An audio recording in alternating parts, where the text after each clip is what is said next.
harga desain di tempat percetakan itu 3.000 sampai 5.000 aja udah selesai. Aku yakin kalau brand-brand besar itu tidak pesan di tempat itu.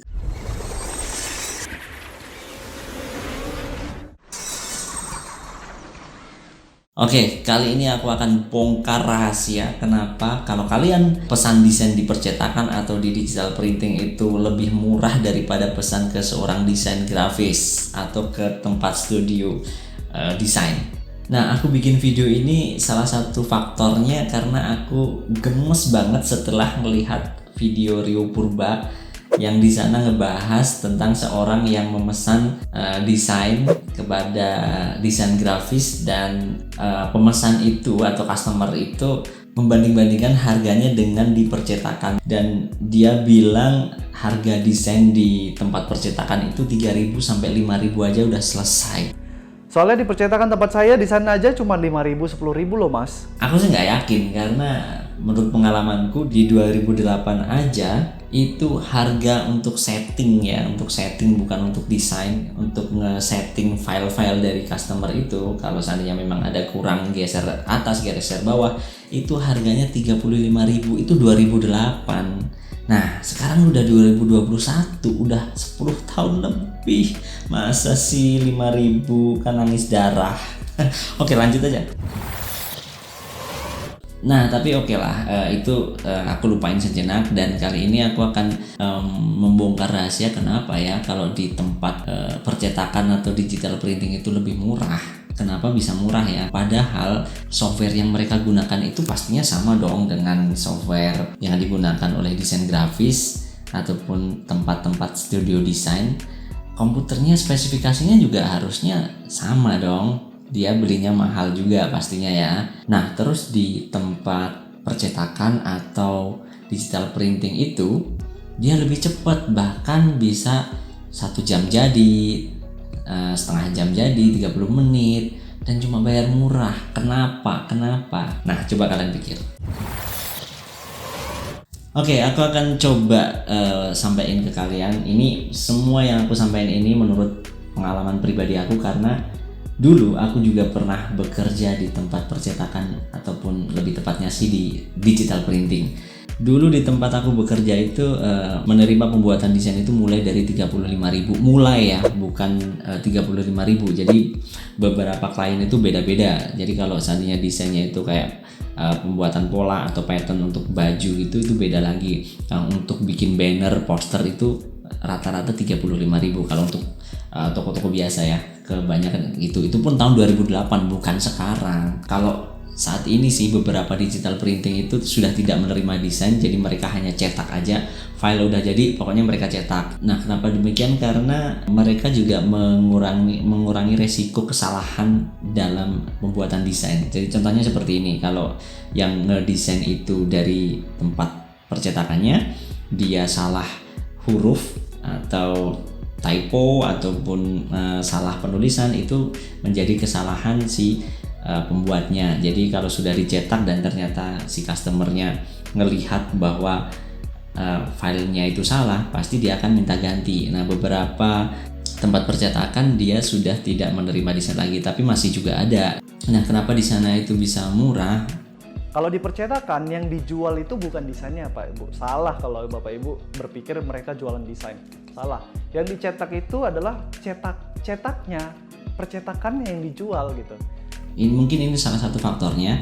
Jadi yang aku rasain dulu itu operator atau bisa dibilang juga desain grafis yang di sana itu tidak membuat konsep desainnya, tidak mengkonsepkan desainnya itu seperti apa. Si operatornya itu langsung mengerjakan apa yang dibilang customer tanpa memberi masukan bahwa kalau desain seperti ini tidak cocok untuk produk makanan contohnya, atau contoh yang lainnya mereka tidak memberi masukan kalau bapak bukanya malam hari, warna ini tidak akan terlihat di malam hari. Jadi mereka itu tidak memberikan masukan-masukan seperti itu.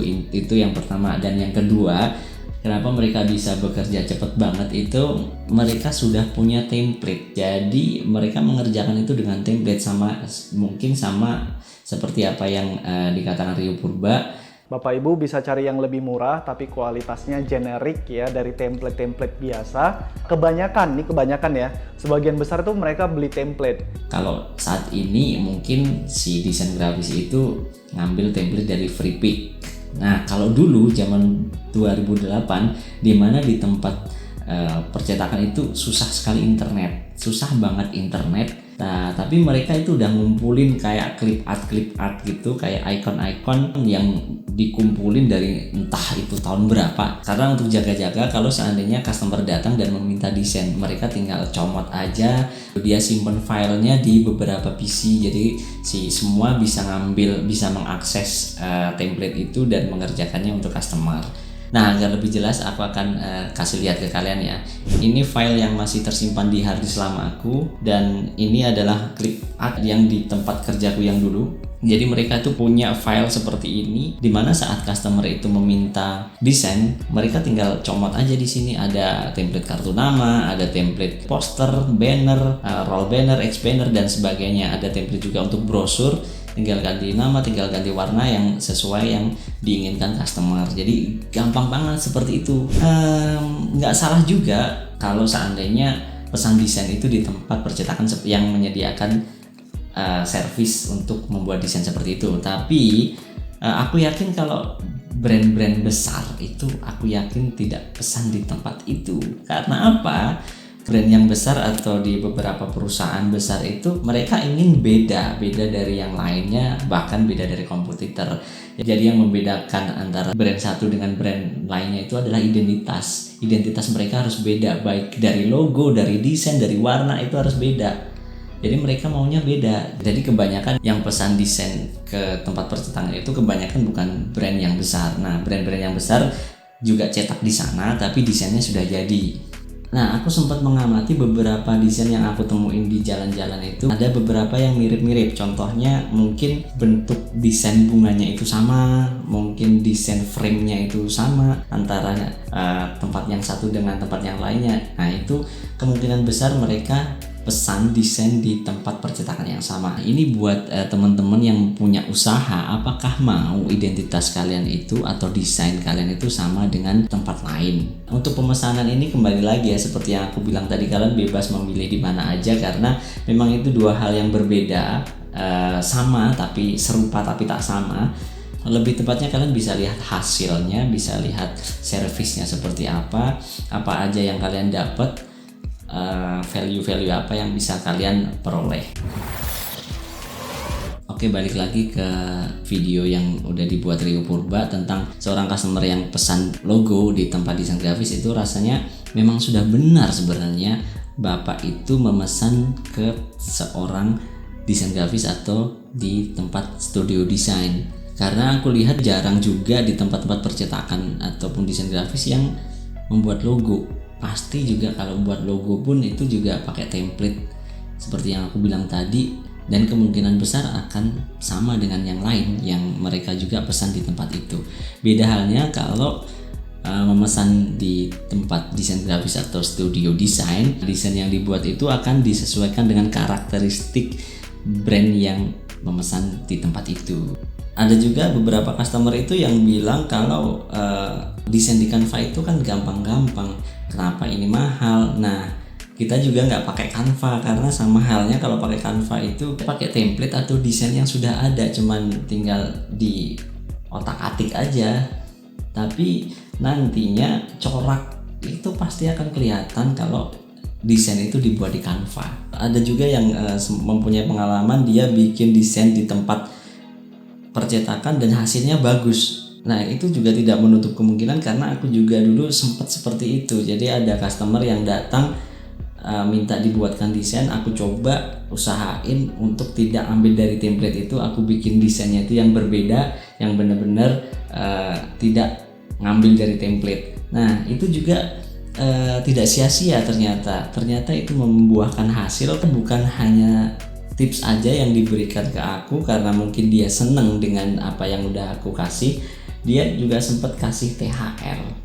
Dan dari situ aku berpikir dan ini bisa aku aplikasikan ke customerku yang lain, dan ternyata itu berjalan dan aku dapat beberapa keuntungan dari sana.